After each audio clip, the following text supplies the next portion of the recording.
Assalamualaikum warahmatullahi wabarakatuh. Hai semuanya, perkenalkan saya Restu Yudhistira Putri, NIM 180210102083. Saya akan menjelaskan sedikit tentang apa itu efek fotolistrik dan bagaimana penerapannya dalam kehidupan sehari-hari. Nah, untuk lebih jelasnya, yuk simak terus video ini sampai selesai.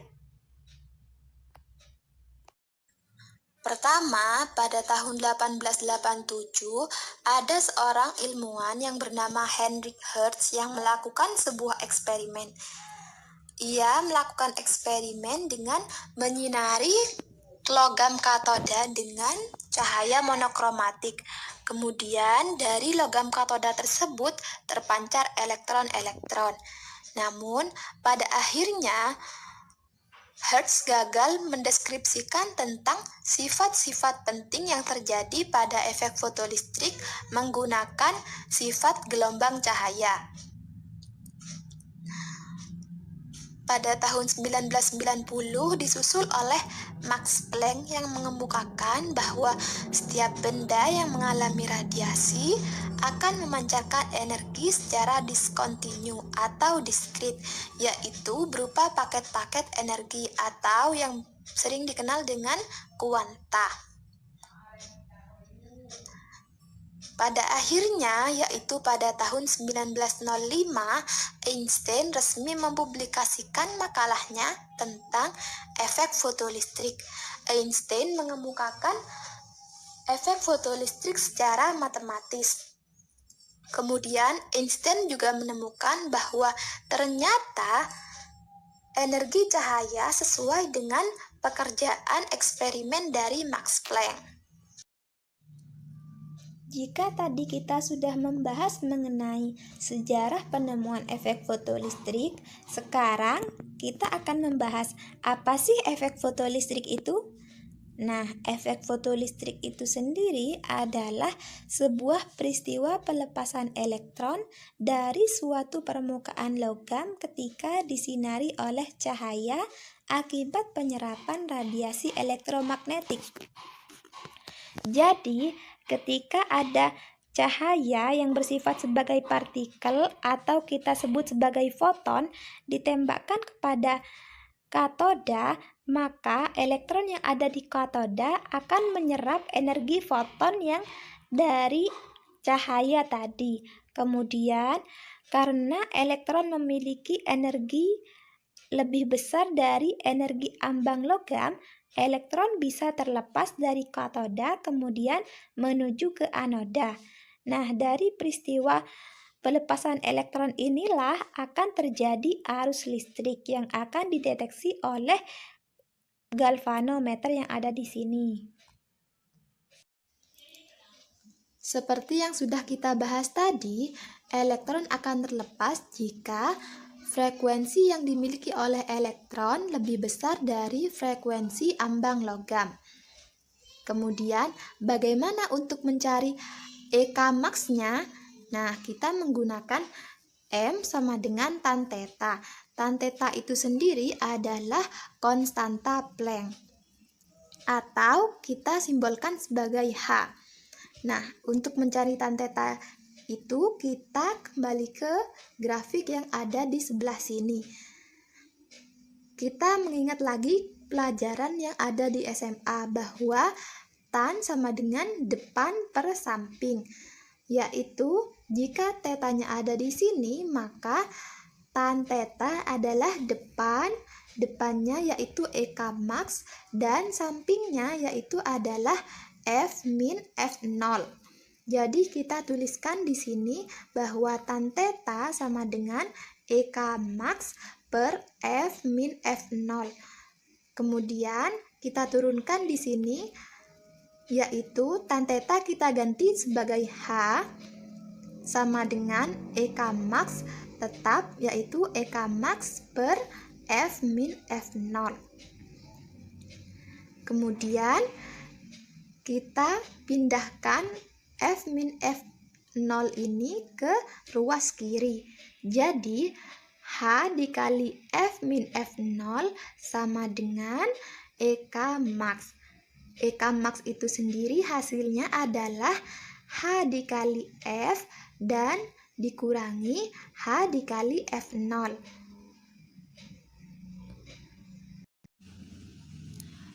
Konsep penting yang dikemukakan oleh Einstein adalah bahwa satu elektron menyerap satu kuantum energi. Jadi, satu kuantum energi yang diserap elektron digunakan untuk lepas dari logam dan untuk bergerak ke plat logam yang lain. Nah, hal ini dapat dituliskan sebagai energi cahaya sama dengan energi ambang ditambah energi kinetik maksimum elektron. Atau bisa kita tuliskan secara matematis, E sama dengan W0 plus EKM. Sekarang kita beralih ke grafik hubungan antara arus fotolistrik dengan perbedaan potensial atau voltase. Grafiknya seperti yang ada di bawah ini. Ketika beda potensialnya tinggi, maka arus yang mengalir juga akan semakin tinggi. Besarnya arus maksimum dapat bertambah jika intensitas cahayanya juga ditingkatkan.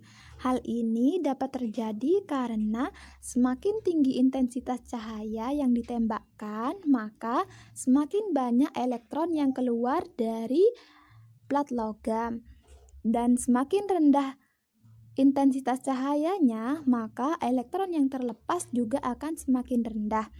Begitupun jika voltasenya rendah, maka arus yang mengalir juga akan semakin rendah. Potensial penghenti. Gerakan elektron yang ditandai sebagai arus listrik pada gejala efek fotolistrik dapat dihentikan oleh suatu tegangan listrik yang dipasang pada rangkaian. Nah, jika pada rangkaian efek fotolistrik dipasang sumber tegangan dengan polaritas terbalik, maka terdapat satu nilai tegangan yang dapat menyebabkan arus listrik pada rangkaian menjadi 0. Nah, arus listrik 0 atau tidak ada arus berarti tidak ada lagi elektron yang lepas dari permukaan logam akibat efek fotolistrik. Nilai tegangan yang menyebabkan elektron berhenti terlepas dari permukaan logam pada efek fotolistrik disebut sebagai tegangan atau potensial penghenti.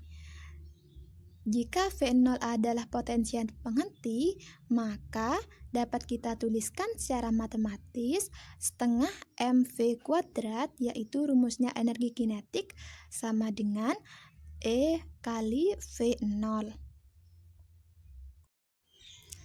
Aplikasi dari efek fotolistrik. Sebenarnya banyak sekali aplikasi dari penerapan efek fotolistrik, tetapi kita di sini hanya akan membahas tentang mesin fotokopi dan kalkulator karena keduanya sangat umum kita jumpai dalam kehidupan sehari-hari. Yang pertama yaitu mesin fotokopi. Cara kerjanya, lampu ekspos menghasilkan cahaya terang untuk menyinari dokumen dan akan dipantulkan lewat lensa dengan sensor CCD. Setelah itu, lensa akan mengarahkan ke bagian silinder fotosensitif yang akan menjadikan elektron-elektron muncul. Nah, selanjutnya toner yang bermuatan negatif akan ditarik ion-ion positif yang berada pada silinder. Kertas akan dilewatkan melalui dua buah rol panas yang saling bertekanan yang akan melelehkan toner dan menempel erat pada kertas. Dan seterusnya, drum akan terus diputar. Yang kedua yaitu kalkulator. Kalkulator sendiri menggunakan energi cahaya untuk menghasilkan listrik. Sel fotolistrik mengubah energi cahaya menjadi energi listrik yang menjadi sumber energi dari kalkulator. Untuk memperluas pengetahuan kita tentang efek fotolistrik, mari kita mencoba untuk mengerjakan contoh soal.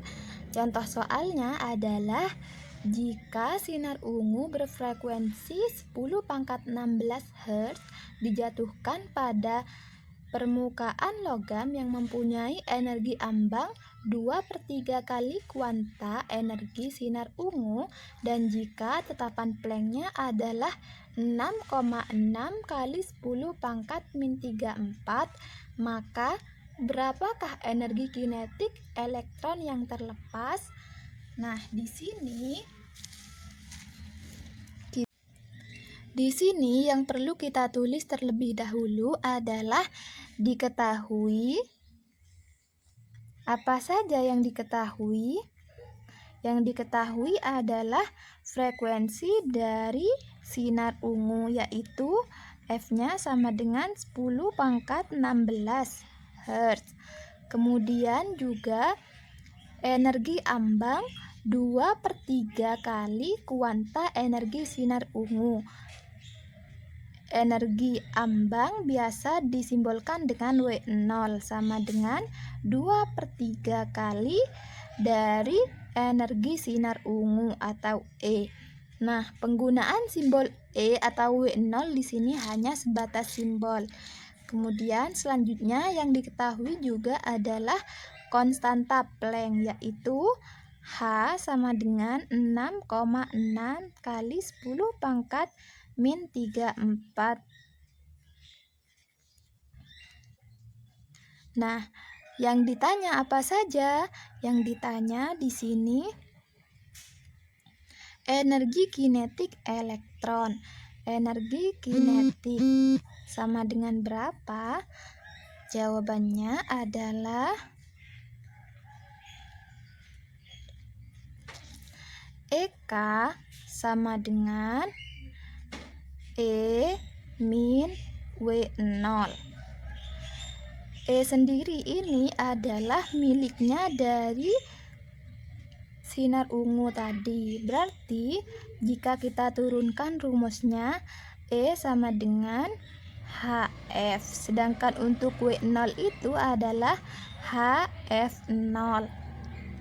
Kita tuliskan bahwa HF min HF0 sendiri adalah 2/3 dari energi sinar ungu. Jadi 2/3 HF. Selanjutnya, jika kita jabarkan di sini 3/3 HF min 2/3 HF sama dengan 1/3 HF. Nah, kita masukkan deh. 1/3 hanya adalah 6,6 kali 10⁻⁻34 dikali F-nya adalah 10⁻16. Hasilnya 1/3 6,6 kali 10⁻⁻18. Hasilnya adalah 2,2 kali 10⁻⁻18 Joule. Sekian video presentasi dari saya, kurang lebihnya mohon maaf. Wassalamualaikum warahmatullahi wabarakatuh.